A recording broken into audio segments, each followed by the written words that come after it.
तहव्वुर राणा का जो एक्सट्रेडिशन है, इसका जो प्रत्यर्पण है, ये कोई आम एक्सट्रेडिशन या आम प्रत्यर्पण नहीं है। ये नए भारत के संकल्प का प्रतिबिंब है, जिसे 2019 में प्रधानमंत्री नरेंद्र मोदी जी ने परिभाषित करते हुए कहा था कि अगर कोई भारत की एकता, अखंडता, सुरक्षा, अस्मिता या किसी भी निर्दोष भारतवासी पर हमला करेगा और ऐसी जुर्रत करेगा, तो भारत, नया भारत, ऐसे आतंकी को चाहे पाताल से ही क्यों नहीं खोज कर न्याय के पथ पर लाने का काम करेगा और इंसाफ की दहलीज पर पहुंचाने का काम करेगा। यह आज का प्रत्यर्पण केवल एक प्रत्यर्पण नहीं है, बल्कि यह संकल्प है, यह भारत का और नए भारत का संकल्प है कि आतंकी हमले होने पर हम मौन और मूक दर्शक बने नहीं रहेंगे, बल्कि हम मुंह तोड़ जवाब घर में घुसकर देंगे। यह उस नए भारत का प्रतिबिंब है जो पाकिस्तान द्वारा प्रायोजित इस्लामिक आतंकवाद, इस्लामिस्ट आतंकवाद के प्रति जीरो टॉलरेंस रखता है और वोट बैंक की राजनीति को राष्ट्र नीति के ऊपर हावी नहीं होने देता है, किसी भी प्रकार से उस पर समझौता नहीं होने देता है, बल्कि हमेशा हमेशा देश हित और राष्ट्र हित को सर्वोपरि रखने का यह नए भारत का संकल्प है। और यह वो नए भारत का प्रतिबिंब है जिसका ध्येय वाक्य वो बन चुका है जो हम हर 26/11 की बरसी पर देखते हैं कि India will neither forgive and India will neither forget. Bharat ना आतंकियों को कभी भूलेगा, ना भारत इन आतंकियों को कभी माफ करेगा। चाहे पाताल ही सही, हम पाताल में भी घुसकर आतंकियों की गर्दन पर हाथ रखकर उन्हें खींचकर न्याय के पथ पर लाने का दमखम रखते हैं। यह उस नए भारत के संकल्प का प्रतिबिंब है। यह भारत की आज की जो है संकल्पित एक मानसिकता है। आज केवल 138 भारतीय विक्टिम्स के लिए ही नहीं, बल्कि 26/11 में जो मारे गए US, Israel, France, Germany, Italy, Malaysia समेत कुल 17 से 18 देशों के विक्टिम्स, उनके लिए न्याय के पथ पर एक बहुत बड़ा कदम है इंसाफ की ओर। It is a big step taken for ensuring and coming closer to justice and closure, not just for the 138 Indian victims, but the victims from many other countries, including the United States, Israel, France, Germany, Canada, Malaysia, almost 17 countries. आज Tukaram ombre से लेकर major Sandeep उन्नी कृष्णन, आज हवलदार गजेंद्र सिंह से लेकर Mumbai police के जाबाज police officer विजय सालास्कर, हर एक शहीद सुरक्षाकर्मी के प्रति, हर एक शहीद एनएसजी कमांडो के प्रति यह भारत की भावपूर्ण श्रद्धांजलि भी है। और यह एक ऐसा स्टेटमेंट है कि भारत के जो भी सुरक्षाकर्मी हैं, उनकी शहादत, उनकी कुर्बानी भारत मां की अखंडता और एकता के लिए हम कभी व्यर्थ होने नहीं देंगे। मित्रों, यह एक और चेतावनी भी है। आज तहव्वुर राणा को जब लाया जा रहा है और ये दृश्य पूरी दुनिया में जा रहे हैं, भारत में हर कोने में, हर घर में जा रहे हैं, तो ये एक चेतावनी भी है हर एक वो आतंकी के लिए, आतंकी साजिशकर्ता के लिए, मास्टरमाइंड के लिए, कि चाहे आप दुनिया के किसी कोने में, किसी बिल में छुपकर क्यों ना बैठे हो, आज भारत मोदी सरकार के तहत आप जहां भी होंगे, आपको चुन चुन कर ढूंढेगी और आपके बिल से निकालकर आपको न्याय के पथ पर लाने का काम करेगी। मित्रों, पिछले 10 वर्षों में आतंक और आतंकवाद के प्रति हमारा एक सी चेंज हुआ है एटीट्यूड में, और आज का जो एक्सट्रेडिशन है वो उसी का दरअसल एक सिम्टम है, एक प्रतिबिंब है, जो 10 वर्षों में आतंक और आतंकवाद के प्रति एक चेंज्ड माइंडसेट और एक चेंज्ड एटीट्यूड है। आपको याद होगा, इससे पहले 2004 से 14 के बीच में खासकर ऐसा कोई महीना नहीं होता था जहां पर भारत के किसी बड़े शहर में कोई बड़ा आतंकी हमला ना हुआ हो। आपको याद होगा 2005 में दिल्ली, 2006 में वाराणसी, 2007 में लखनऊ, 2008 में जयपुर, बेंगलुरु, अहमदाबाद, दिल्ली, मुंबई, अगरतला, रामपुर, 2009-10 में असम और पुणे, 2011 में दिल्ली, 2013 में हैदराबाद, बेंगलुरु, बोधगया, अलग अलग जगहों पर और बड़े बड़े शहरों पर आतंकी हमले जैसे नॉर्मलाइज हो गए थे। और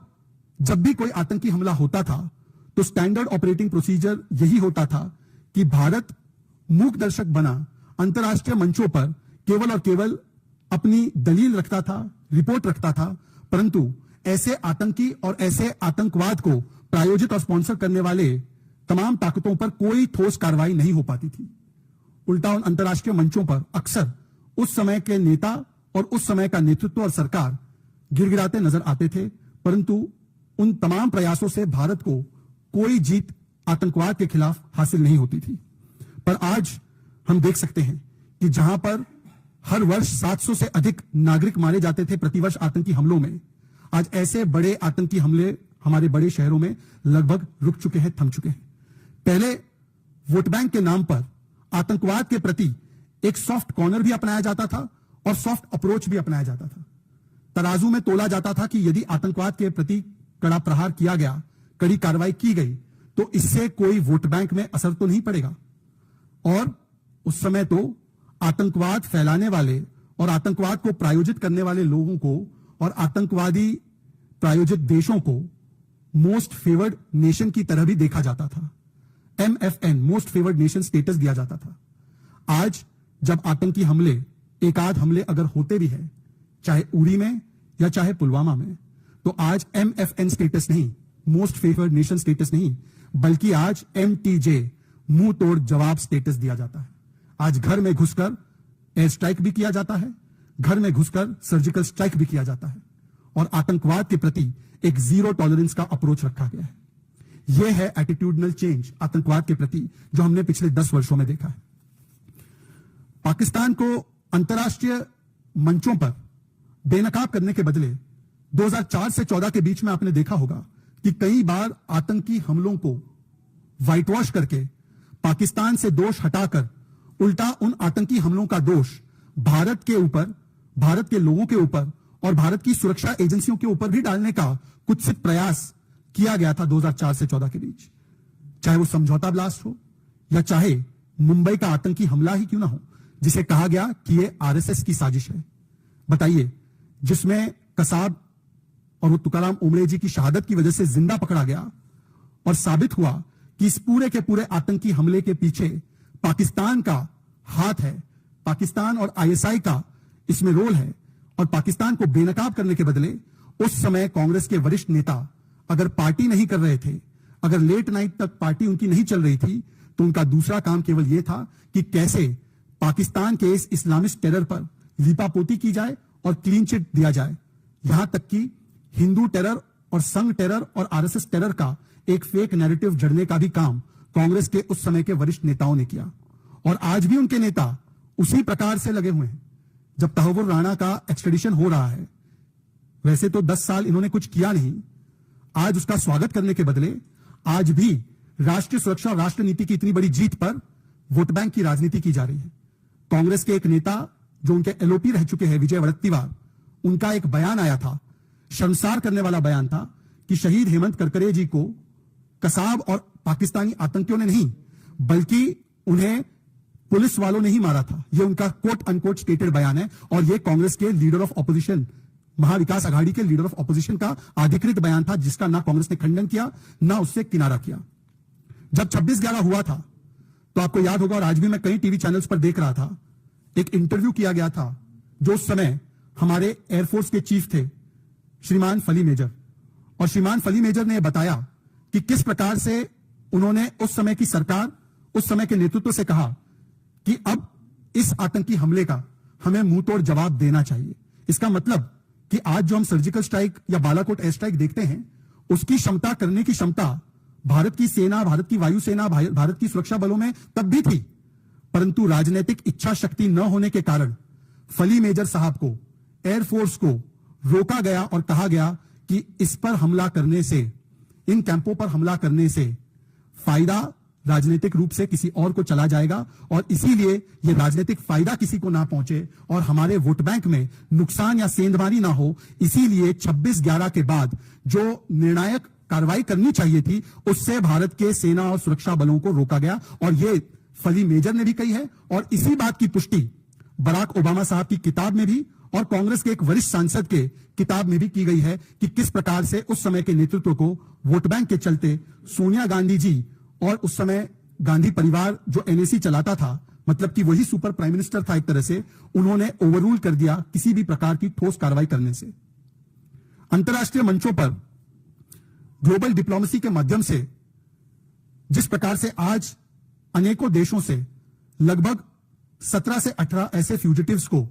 वापस लाने का काम भारत की सरकार, मोदी सरकार ने पिछले कुछ वर्षों में किया है, चाहे वो यूएई से हो, चाहे वो थाईलैंड से हो, अनेकों देशों से हो, चाहे वो यूनाइटेड स्टेट्स से हो। यह भारत की कूटनीतिक जीत का भी, भारत के बढ़ते हुए डिप्लोमेटिक स्टैचर का भी, भारत के ग्रोइंग पॉलिटिकल ग्लोबल इन्फ्लुएंस का भी एक परिचायक है। और भारत की एजेंसीज के बीच में इंटर एजेंसी कोऑर्डिनेशन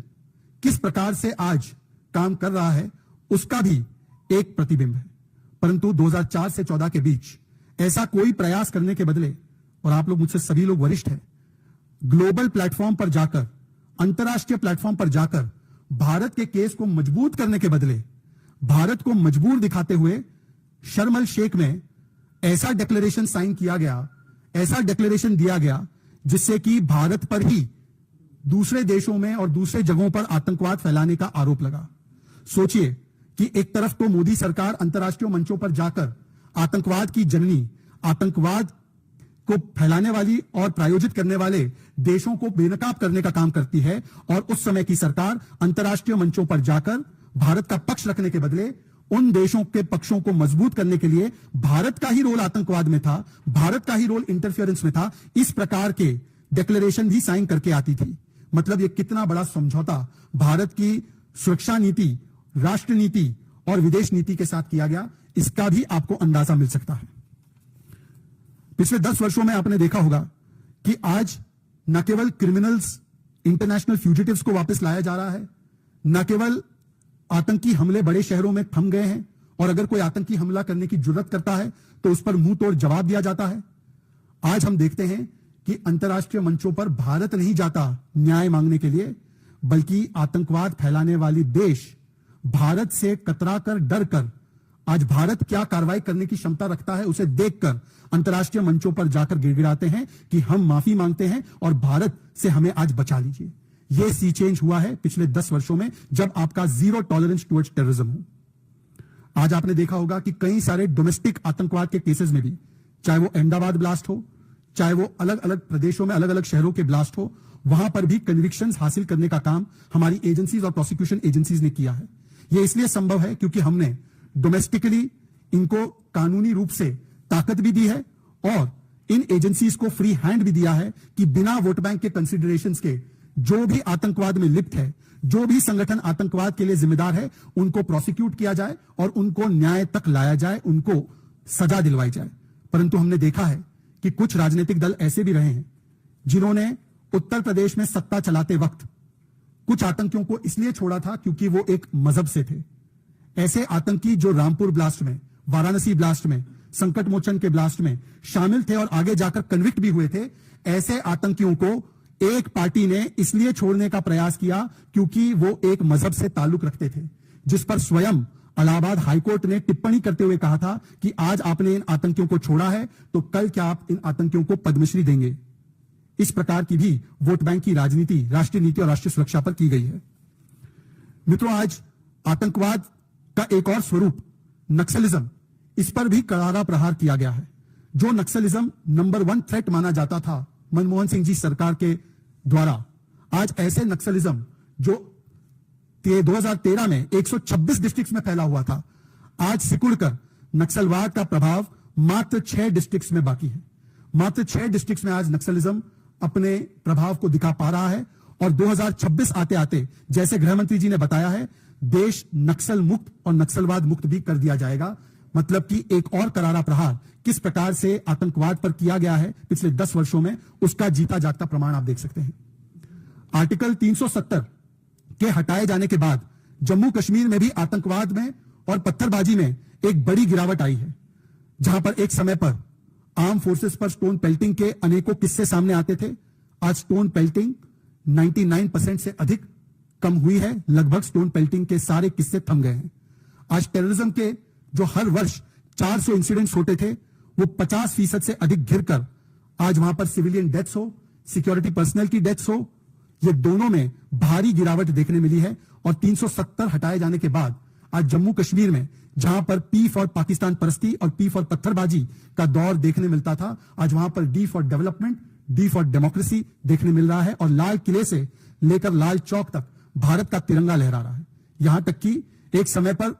तत्कालीन गृह मंत्री कहते थे कि लाल चौक में जाने पर उन्हें डर लगता था। सोचिए, गृह मंत्री स्वयं डरते थे लाल चौक पर जाने से। और आज उसी पार्टी के सर्वोच्च नेता अपनी बहन के साथ मिलकर उसी लाल चौक पर बम के गोले नहीं देखते हैं, बल्कि बर्फ के गोले के साथ खेलते हैं। जिन गलियों में गोलियां चलती थी वहां पर सचिन तेंदुलकर शॉट लगाते हैं। आज नवरात्र के समय पर मां शारदा के मंदिर पर घंटियां भी बजती है जम्मू कश्मीर में। और पहली बार शियाओं के ताजिए भी निकल रहे हैं श्रीनगर की सड़कों पर।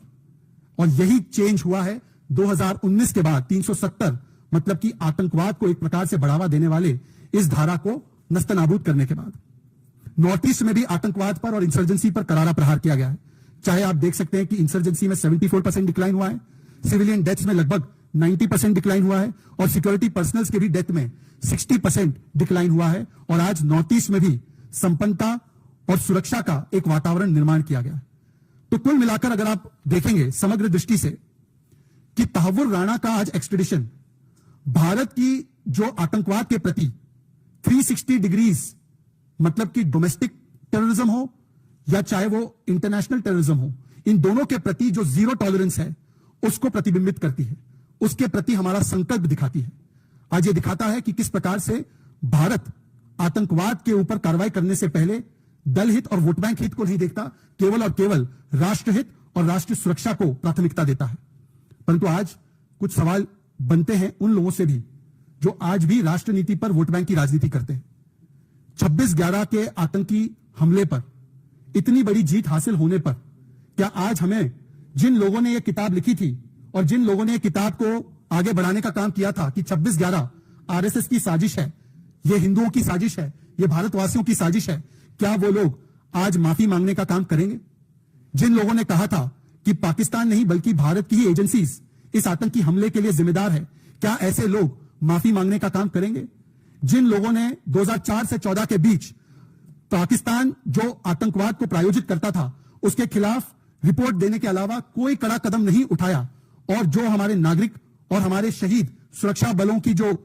उनकी शहादत थी उसके प्रति कोई सम्मान नहीं दिखाया, क्या आज उसके लिए माफी मांगने का काम उस समय की सत्ताधारी पार्टियां करेंगी? आज भी जो लोग कड़े प्रहार जब होते हैं आतंकवाद पर उसका विरोध वोट बैंक की राजनीति में करते हैं, चाहे वो यूएपीए के कानून को अगर कड़ा करना हो तो उसका विरोध करते हैं,